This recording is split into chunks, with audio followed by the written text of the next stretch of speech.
pag-asa ng mundo. Pag-ibig sa ating kapwa-tao at laging magmahalan tayo. Yan ang lunas at ligaya, pag-asa ng bawat kaluluwa.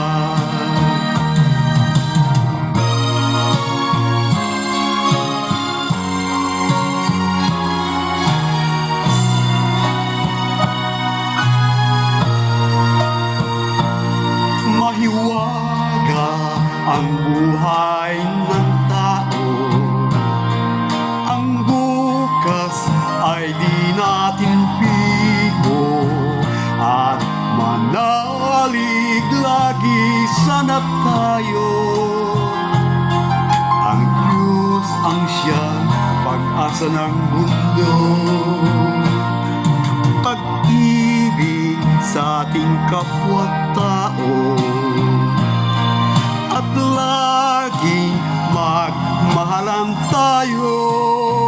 Yan ang lunas at ligaya, pag-asa ng bawat